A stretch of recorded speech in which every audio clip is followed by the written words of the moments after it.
Nabi SAW mengatakan khairul ashabi indallahi ta'ala khairuhum li sahibihi. Sebaik-baik sahabat dan teman, ya, itu di sisi Allah adalah yang paling baik terhadap sahabatnya atau temannya. Ya, sebenarnya memang ada beda ya, sahabat sama teman beda. Kalau teman itu siapapun yang kita kenal, walaupun secara umum dan tidak dekat kita bisa katakan teman. Tetapi kalau sahabat ini sudah sangat rapat. Makanya dikatakan yang mendampingi Nabi SAW sahabat-sahabat beliau. Hadits ini juga menggunakan kalimat ashab. Perhatikan di situ ya. Menggunakan kalimat ashab, jamak daripada sahib. Ya, berarti sahabat di sini dimaksud. Sebenarnya terjemahan ini lebih tepatnya jangan teman, tapi sebaik-baik sahabat. Memang betul-betul orang yang sangat rapat.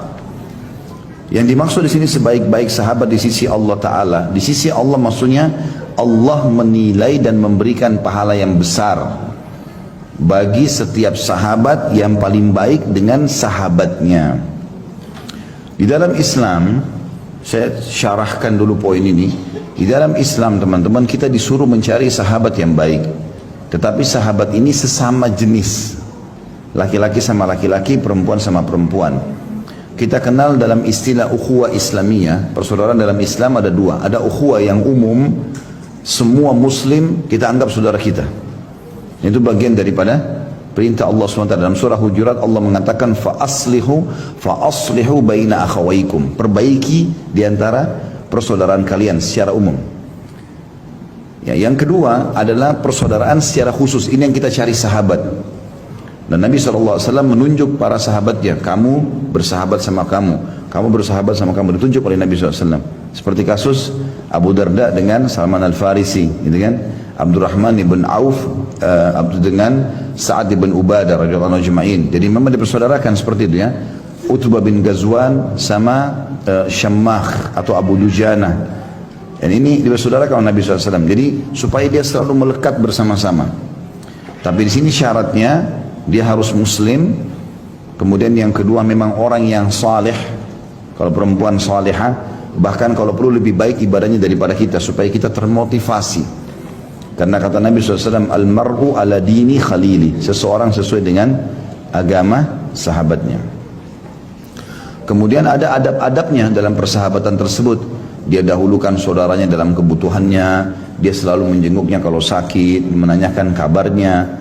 Nabi SAW itu kalau habis sholat tanya, mana fulan, kok nggak ikut sholat? Nabi hafal satu persatu sahabatnya. Mereka bilang, oh lagi nggak ada ya Rasulullah. Ada yang tahu siapa tetangganya? Saya Rasulullah, coba cari tahu. Kalau sakit Nabi SAW ajak semuanya pergi jenguk. Seperti itulah. Jadi betul-betul persaudaraan itu erat sekali yang dibangun oleh Nabi SAW. Bahkan beliau mengatakan orang mukmin seperti satu jasad, ya. Kalau satu luka, misalnya jarinya kena pisau atau silet, seluruh badan ini akan demam. Memang seperti itu. Dan ini manfaatnya sangat besar. Kita berkumpul dan bersahabat dengan dia, itu karena Allah Subhanahu Wa Taala. Dan kita berpisah juga karena Allah. Kalau sampai sahabat kita itu sudah jauh dari Allah, kita nasihatin dia nggak mau dengar, ya sudah kita tinggalkan karena Allah. Ya. Maka kita selalu bersahabat dengan dia. Dan kata Nabi SAW, Allah akan menyiapkan mimbar nanti di hari kiamat di mahsyar yang mengeluarkan cahaya yang sangat terang sampai membuat para nabi-nabi dan para syuhada cemburu. Lalu para sahabat mengatakan, ya Rasulullah, mimbar buat siapa itu? Kata Nabi SAW, orang-orang yang saling mencintai karena Allah. Nabi-nabi dan para syuhada pun cemburu dengan mereka. Jadi maksudnya dikasih mimbar yang bercahaya agar orang-orang pada lihat. Dan juga kata Nabi SAW dalam sebuah hadis qudsi, Allah berfirman pada hari kiamat nanti, mana orang-orang yang saling mencintai karena Allah, hari ini aku akan menaungi mereka, di bawah naungan tidak ada naungan kecuali naunganku. Jadi orang lagi kepanasan nanti di mahsyar. Bahkan dalam sebuah hadis dikatakan, dalam hadis sahih, kata Nabi SAW, orang akan tenggelam dengan keringatnya masing-masing, tergantung kadar dosanya. Ada yang sampai mata kaki, ada yang sampai lutut, ada yang sampai perut, ada yang sampai tenggorokannya, ada yang tenggelam dengan keringat dia sendiri. Ya, dan Nabi SAW mengatakan dalam hadis lain, mereka akan menunggu hisab Allah selama 50.000 tahun. Ya, dan itu akan berat bagi orang-orang kafir dan akan ringan bagi orang-orang beriman. Karena bagi orang beriman itu hanya seperti dari waktu asar sampai maghrib saja. Ada orang-orang yang tidak kena, ya, panas itu. Dari 7 golongan diantaranya salah satunya adalah orang yang saling mencintai, dua orang yang saling mencintai karena Allah, berkumpul karenanya dan berpisah juga karenanya. Ya. Jadi ini punya keutamaan tersendiri. Dan ini berhubungan dengan bahasan kita. Kita disuruh cari sahabat, dan sahabat ini harus lebih baik daripada kita, dan kita bermuamalah yang baik dengan dia. Pernah satu kali ada orang yang datang kepada Umar bin Khattab radhiyallahu anhu lalu berkata, saya mencintai fulan. Kebetulan orang itu dianggap orang yang beribadah lebih baik dari dia gitu. Kemudian Umar berkata, apa kau sudah pernah safar dengan dia? Kata orang itu, belum. Kata Umar, kau belum mengenalnya. Artinya salah satu pelajaran yang kita bisa ambil, persahabatan itu kelihatan dengan pengorbanan. Ya. Bahkan Imam Syafi'i mengatakan rahimahullah, siapa yang menganggap tidak akan terjadi permasalahan dengan sahabatnya, maka dia tidak normal. Karena pasti dalam berteman ada adaptasi. Kadang-kadang ada cekcok, tapi sabar terhadap keadaan tersebut dan mengajak teman kita kepada kebenaran atau kita minta maaf kalau salah, itu justru mempererat hubungan nantinya ke depan. Karena sudah melalui suka dukanya, sudah bersahabat 10 tahun, 20 tahun, sudah saling mengetahui, gitu kan? Umar bin Khattab mengatakan salah satu pola untuk mengetahui apakah kita baik sama dia atau dia baik sama kita adalah safar bersama. Safar bersama. Karena orang kalau safar, teman-teman, capek, letih, butuh pengorbanan waktu, energi, ya, maka di sini dilihat loyalitasnya. Umar mengatakan kalau kau menganggap dirimu sahabatnya dia, dia pun sahabatmu, maka buktikan dengan safar. Ya. Jadi banyak orang begitu, berteman di kota baik, begitu safar sama-sama emosional, bakhil, nggak mau belikan apa-apa, nggak mau traktir makanan, nggak mau berkorban apa-apa.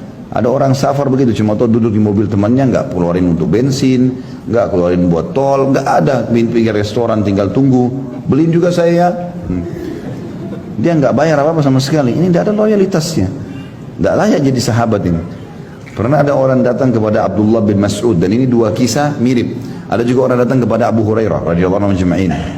Tapi di waktu yang berbeda, orang yang berbeda gitu. Tapi dua-duanya memberikan jawaban yang sama, sahabat Nabi ini. Dia mengatakan kepada Abdullah bin Mas'ud, saya ingin menjadi sahabat anda karena Allah. Kata Abdullah bin Mas'ud, ada syaratnya. Dia bilang, apa syaratnya? Orang itu bilang, kau siap nggak kantongmu menjadi kantongku, kantongku jadi kantongmu, siap nggak? Kapan kau butuh uangku silakan pakai, kapan saya butuh uangmu saya akan pakai. Orang itu bilang, saya belum siap. Kata Abdullah bin Mas'ud, cari orang lain. Karena persahabatan butuh pengorbanan, apalagi karena Allah Subhanahu Wa Taala. Bahkan kalau perlu berlumba-lumba, ya, siapa yang lebih dulu mentraktir temannya, siapa yang lebih dulu memberikan hadiah, siapa yang lebih dulu menjenguk kalau sakit, itu tanda-tanda cinta kita karena Allah Subhanahu Wa Taala, gitu kan? Dan ini masuk dalam makna hadis kita, sebaik-baik sahabat di sisi Allah adalah yang paling baik terhadap sahabatnya. Dari sini dia dahulukan apapun, berkorban apapun dengan sahabatnya. Dan ini penting teman-teman sekalian. Dan dengan adanya persahabatan seperti ini, kita terbentuk komunitas-komunitas yang baik. Kita kalau pakai, saya misalnya pakai gamis begini, pakai kopiah, kalau saya jalan sendiri di jalan, beda kondisi kejiwaan saya kalau saya berdua jalan, dua-duanya pakai gamis yang sama atau pakai kopiah. Kalau 3 orang, 5 orang, komunitas itu pengaruhnya besar karena akan membuat kita lebih percaya diri, dibandingkan kalau kita sendirian. Makanya Nabi SAW mengatakan, selalulah berjamaah, selalulah berjamaah. Maksudnya buat kelompok-kelompok orang-orang baik, orang soleh, kumpullah kalian. Karena sungguhnya serigala hanya akan mencuri domba yang sendirian. Domba tidak bisa melawan serigala. Tetapi kalau dia sendirian menyendiri dari kelompoknya, maka bisa disergap serigala. Kalau lagi rame-rame, serigala juga takut. Seperti itu, yang dimaksud adalah serigala sini syaitan. Bisa menyesatkan orang kalau dia sendirian. Tapi kalau ada temannya mengingatkan, berbeda, gitu kan?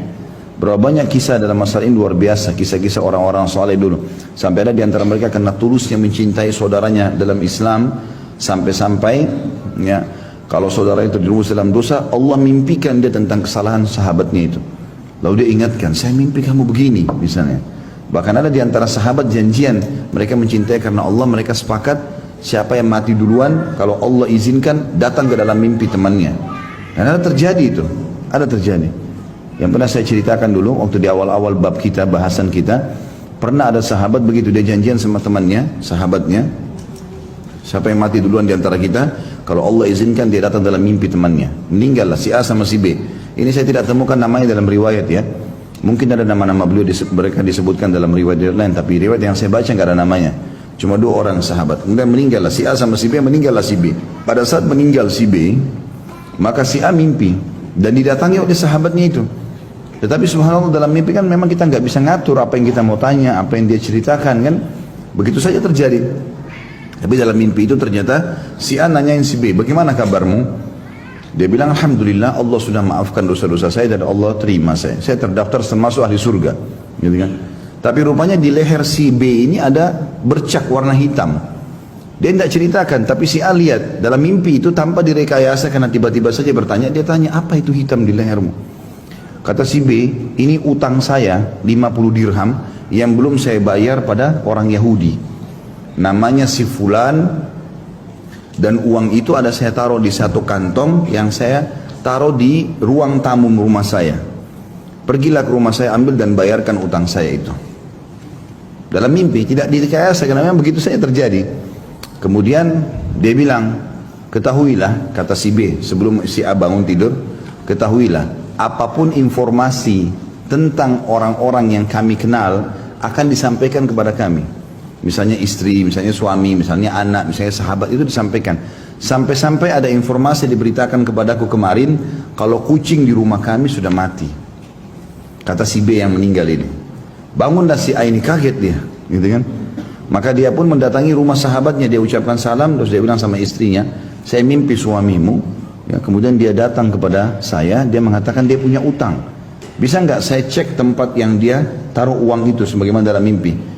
Istrinya akhirnya masuk ke dalam rumah, dipersilahkan, kemudian masuklah di tempat itu. Tentu ini karena tidak boleh bertemu, bukan mahramnya gitu kan. Maka si perempuan ini masuk ke dalam, dia pun ke ruang tamu lalu diperiksa. Ternyata di tempat yang dia mimpi itu betul ada kantong, dihitung 50 dirham.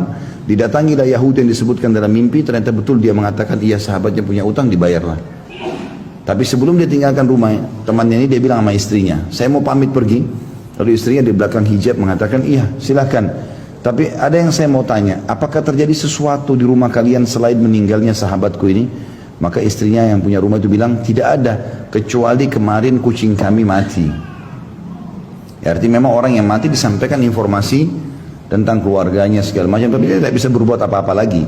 Dia hanya sekedar menerima informasi. Tapi ini contoh saja, saking dekatnya persahabatan mereka sampai seperti itu. Ya, sampai seperti itu.